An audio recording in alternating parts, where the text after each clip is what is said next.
Hi, everybody. Oh my goodness. Welcome, welcome, welcome, welcome, welcome. I am so excited for you. I'm so excited for you for deciding to invest in your own health.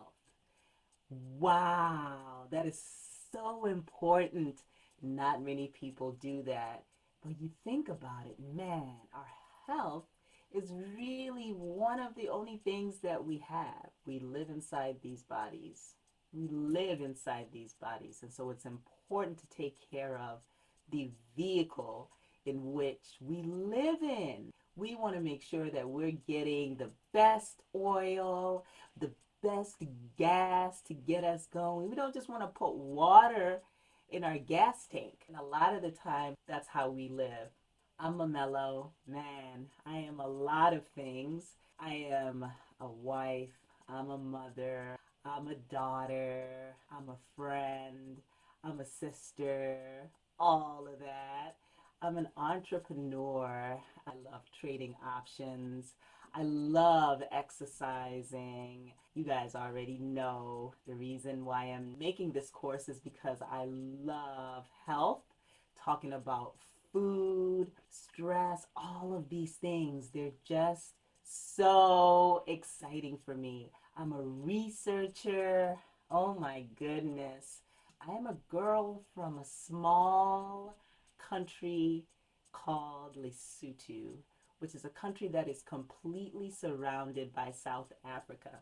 And I came here when I was 12 years old. I'm actually in Chicago, and this is exactly where I came to. Actually, I'm in a suburb of Chicago called Evanston, but I've lived in Chicago since that time. So that's a good segue. Here's my story. I was raised by my mother's sisters and brother, my grandmother, my mother's friends. So my father really wasn't in my life when I was younger. And that's okay. That's okay. We all have things that, we go through and that we deal with. I've done a lot of work, right?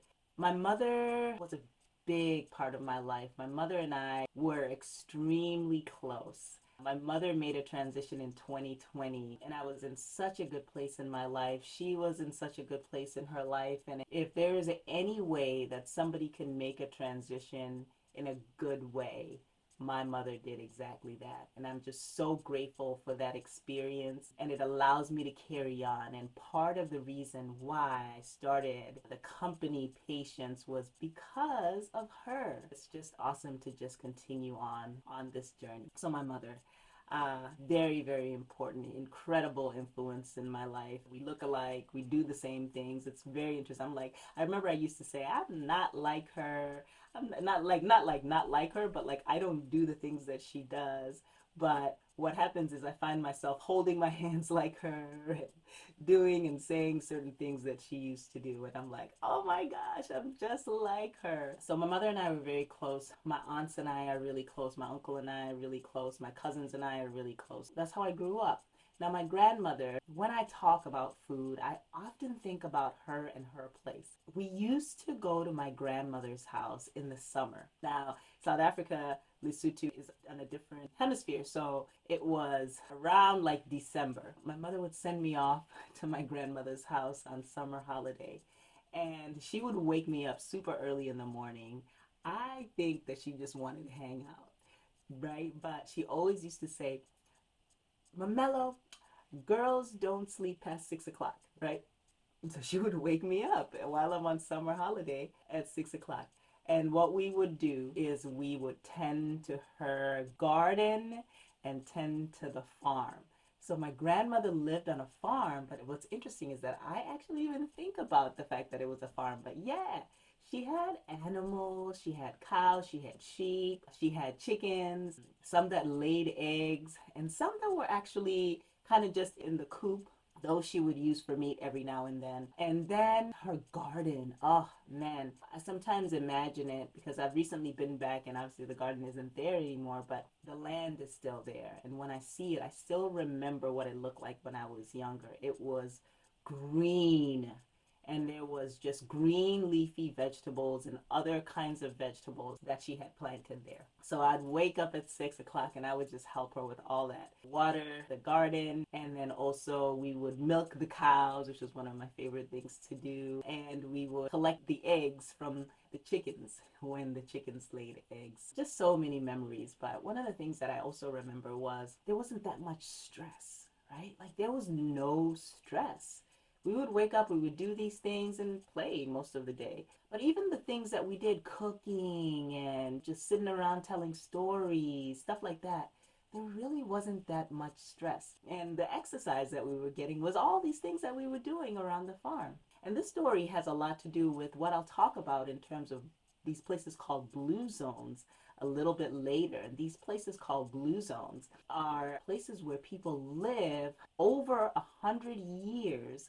And not only do they live over 100 years, they are thriving even at 90 something, 100 years old. Some people are riding horses, I mean, swimming. Their mind is still working properly. And there are these certain things that they do that allows them to be like that. Cool. So my grandmother's place, big influence in my life, and it was not until I reflected back. What happened was my mother and I got robbed 3 times in 2 years. And when that happened, actually the last time we got robbed, they took everything. I remember walking into the house. We weren't there all 3 times. Walked into the house and there was literally nothing in the house. Forks, spoons, knives, toothbrushes, clean, gone, right? And so we were living with my mom's sister, my aunt. I remember my mom coming one day and telling me, hey, I have been talking to somebody that I used to know in high school. He lives in Chicago. We're going to move to Chicago. And I'm like, what? Really? Cool, but interesting because I'd always imagined myself living in the United States. I always imagined myself actually living in New York when I was younger. We got Chicago, hey, close. I could always live in New York now, right? So she comes, but I couldn't come right away. I had to stay there for an additional 2 years. So I lived with that particular sister. Shout out to Da.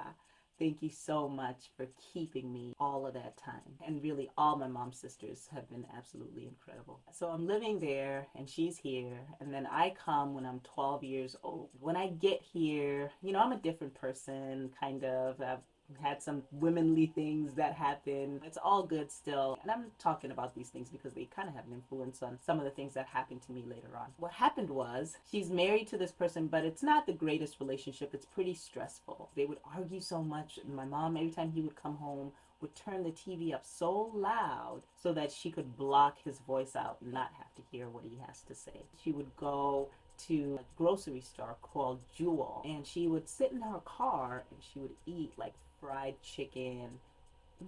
That's really it, fried chicken. She would just eat fried chicken in the car and just kind of hang out there just to kind of get some relief, right? And we know how stress is. I honestly believe that that was around the time my mom started to start to feel sick. Now, it didn't manifest for another few years, but I do believe that's kind of where things started.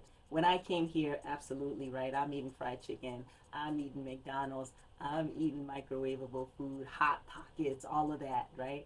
I actually did gained a lot of weight in high school. Remember my sophomore year? I remember looking at pictures thinking, wow, I had put on a ton of weight. I ended up losing it because I've always sort of been health conscious. I just didn't know how to go about it. And I actually made the same mistakes that many people make, especially as it relates to like processed foods, not necessarily knowing that certain things are still processed food. So essentially what I did was I just cut back how much I was eating, although I kept eating the same foods, and I was an athlete, so I would run and all of that stuff. So that allowed me to end up losing weight, but it wasn't necessarily the proper way to do it. Doesn't mean I was healthy, it just meant that I was able to lose weight. Later on, my mother got diagnosed with ovarian cancer in 2014. And I remember that period of time was extremely devastating. My mother and I were very depressed. Man, we were mad at God. Okay, she was for a little bit. I do remember that. And I was for a longer period of time. But as a result, because what happens when I'm cut off from all that is that it just gets really, really ugly. She continued to do chemo. I was showing up as well as I could at the time, but I had started to drink a whole lot more than I was before. Now, I was already on a slippery slope. But when this happened, man, it just went all the way downhill. So I couldn't show up like I wanted to. I was in my own fields and just crying all the time and drinking and crying and drinking and crying. And it was a mess. So she actually achieves remission. I'm still nuts out there by God's grace and mercy. When I came back and I actually asked God to help me, I was able to stop drinking, get into remission, and get the help that I need. And that was in 2016. And I'm so grateful for that because it has really allowed me to live a beautiful life without any alcohol in it. Well, for myself. For other people, y'all do what y'all do. But for myself, I can't have alcohol, but I don't care if other people do. It is what it is. So my mother's in remission. I'm in recovery. And in 2016, her cancer comes back. And when it comes back, this time we are fully connected. We use friends and families as resources and for help. Things had just started to kind of come together, but we were in a much better place. It comes back in 2016, and then all of a sudden I remember thinking, wait a minute, you are a researcher. You've been doing research for the last 10 years. Why don't you see if you might be able to help your mother? That's when I picked up my research kit, right? Now I picked up the tools that I have for research, really looked at all these different databases and looked at literature and just started reading, and I was really shocked at how much lifestyle affects all these other things. I was not even looking for that. I was looking to find out, how did my mother get ovarian cancer? What could have caused ovarian cancer? And are there any other interventions out there that I might be able to help my mother get or supplement with? So I'm looking.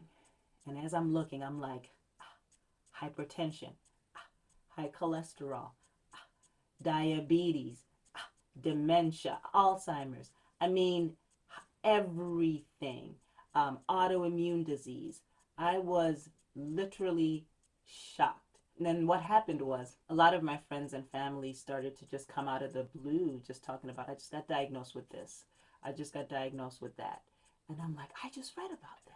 And so that's really where the idea for the company came from. So when I started to research and I found this out, and all these people are coming around and telling me that they are struggling with these things, I'm thinking, oh, I got to figure out a way to help people.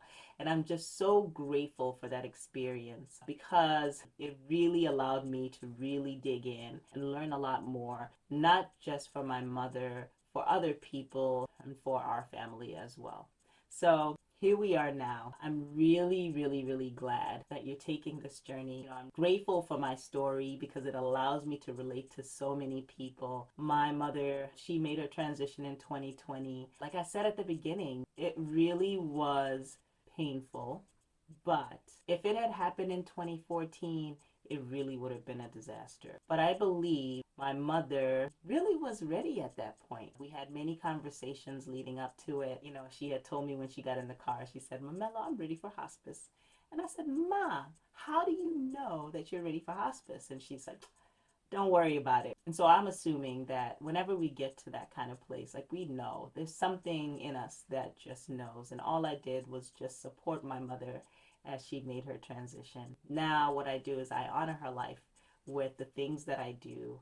And I'm really, really grateful to be in that kind of position. So let's dive in. There's a lot to talk about, but I am going to cut down years of research into just a few hours. We're just going to break it down and make it very simple, and then you'll be on your way. So I hope you enjoy this. We'll see you on the next one.